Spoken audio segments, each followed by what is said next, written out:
has now decided to set up a constitution bench to hear the petition challenging the rejection of the impeachment motion against the Chief Justice of India, Deepak Mishra. This after two Congress MPs moved the Supreme Court against the Vice President Venkaiah Naidu's decision on this matter. Ashmit joins us now with more details. So, Ashmit, a constitution bench being set up. Take us through the developments, and this is significant, is it not?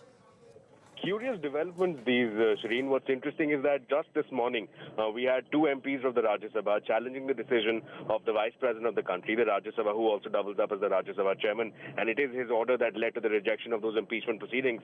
Now, what's interesting is that Kapil Sibal was the one who made this mentioning before the second senior most judge at the Apex Court, that's Justice Chalameshwar. And what's interesting is that Justice Chalameshwar had in fact sought time until tomorrow.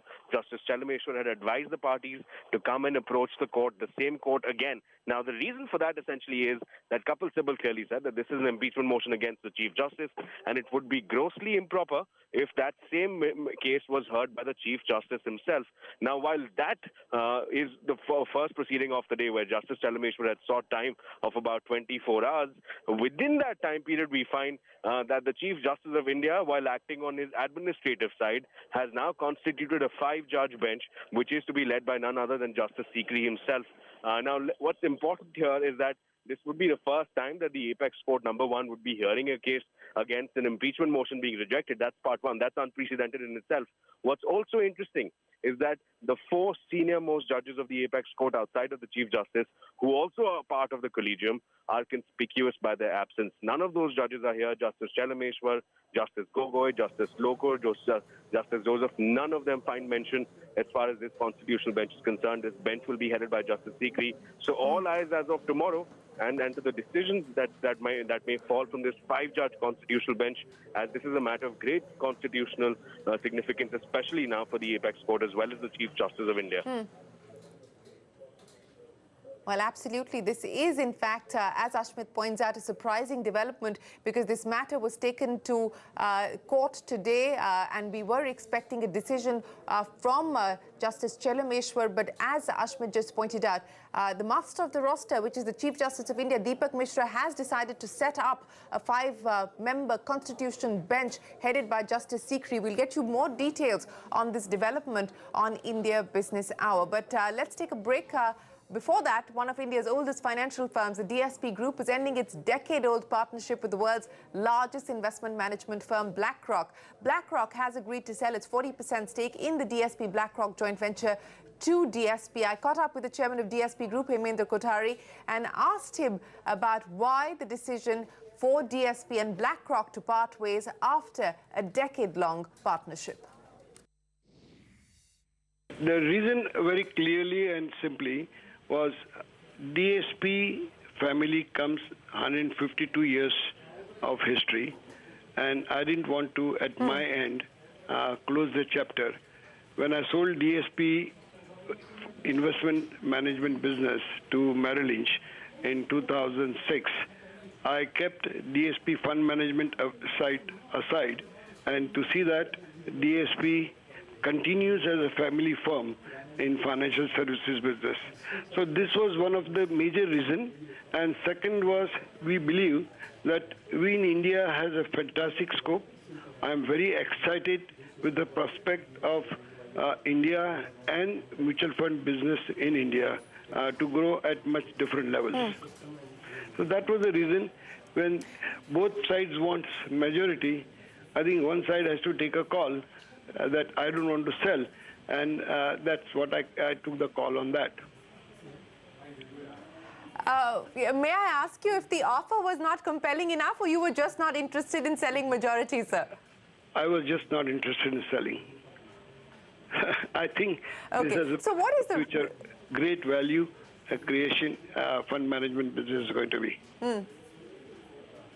Okay. What is the future now, sir? Would you look at a potential partner to replace BlackRock in future? What is the vision now going from here? There is no idea of wanting another partner. BlackRock has been a good partner. Mr. Larry Fink and me are very good friends. We continue to remain friends for tomorrow also.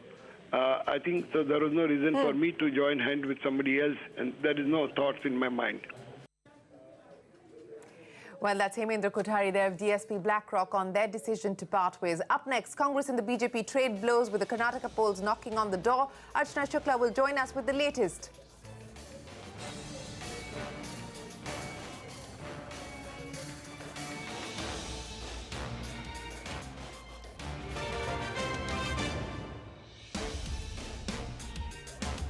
For voting, both the BJP and the Congress intensifying their campaigns for Karnataka.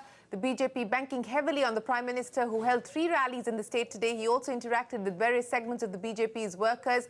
And as part of that series today, he addressed the BJP Yuva Morcha workers via the Namo app. BJP's chief Amit Shah and UP CM Yogi Adityanath are also in the state, and they will also be continuing to hold several public meetings. On the other hand, the Congress President Rahul Gandhi, who is the star campaigner for the party, toured the Kolar district where he led protests over the fuel prices. Speaking exclusively to Network 18, the Congress president hit-hearted Prime Minister Modi, questioning his silence on a host of issues. मेरा कहना है कि नरेंद्र मोदी जी यहाँ आके भाषण देते हैं भ्रष्टाचार पर, प्राइस राइज के बारे में एक शब्द नहीं कहते हैं, दाम बढ़ते जा रहे हैं, पेट्रोलियम और डीजल को उन्होंने जीएसटी से बाहर निकाल रखा है और पूरा का पूरा फ़ायदा उनके 5-10 उद्योगपति मित्रों को जा रहा है। जो पैसा हमारी गरीब जनता के पास जाना चाहिए वो नरेंद्र मोदी जी के मित्र ले रहे हैं, ये कहना चाह रहा हूँ मैं। सर, अमित शाह ने अभी कहा कि राहुल गांधी ने हार स्वीकार कर ली, इसलिए इसके बाद मानसरोवर जाने के लिए कह रहे हैं। अमित शाह की बात पे मैं कमेंट नहीं करूँगा। और जो प्रधानमंत्री जी ने कहा सर, आपके बारे में लगातार वो कह रहे हैं कि जिनको पता नहीं कि चने का झाड़ होता है कि पेड़ होता है। अमित शाह का सिर्फ एक पॉइंट है कि अमित शाह के जो पुत्र हैं उन्होंने 50,000 रुपए को 80 करोड़ में 3 महीने में बदला।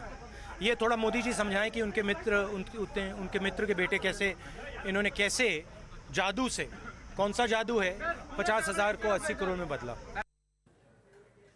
Well, the barbs continue. Archana Shukla joins us now from Bellary. Archana, Karnataka's Chief Minister Siddaramaiah has sent a 100 crore rupee defamation notice to the BJP and to Prime Minister Modi, as well as the BJP party President Amit Shah and the party's Chief Ministerial candidate B.S. Yediyurappa. This after the BJP leveled corruption charges against him. You know, what is the reaction that you're getting on the ground? I mean, do people really care about what's going on, whether it's on social media or, you know, politicians trading barbs at each other?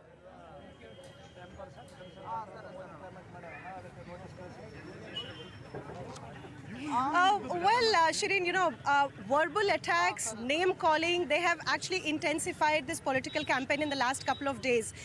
If you go on the ground and speak to people, one thing that I've really noticed is that since Prime Minister Narendra Modi has started doing his campaigns here in Karnataka, some bit of a tide has turned, and possibly that, which is the reason why you see the body language for the Congress change and the body language for the BJP also change. So while the, you know, the issues are local, people are looking at local candidates in each constituency, the popularity of Narendra Modi still stays, and this is what you know, BJP is kind of taking on.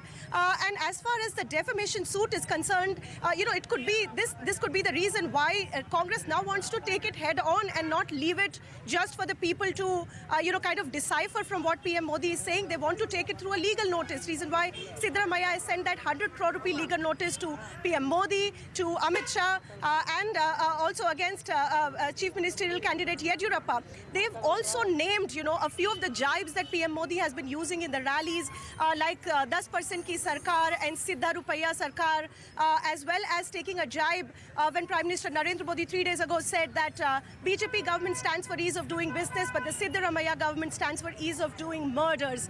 So these were some of the you know, jibes named in that legal notice.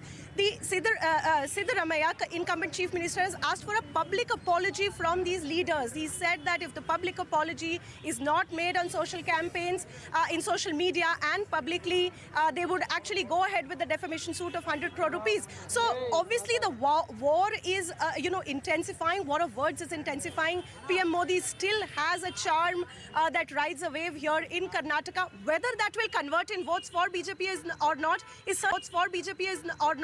certainly a question mark, because the issues are very local right now. All right, Archana, we'll come back to you on India Business Hour for more from Battleground Karnataka. For now, appreciate you joining us. With that, it is time for us to wrap up this edition of What's Hot. But don't go anywhere. Up next is a very special show. If you take a look at what we're seeing happen with IT stocks in the market, there seems to be a re-rating of the sector. The question is, why? Is there a reboot that we are seeing for India's technology industry? We discussed the digital opportunity that IT companies can leverage on and what that will mean for their stock performance going forward. Reema Tendulkar joins us right after the break for more details on that.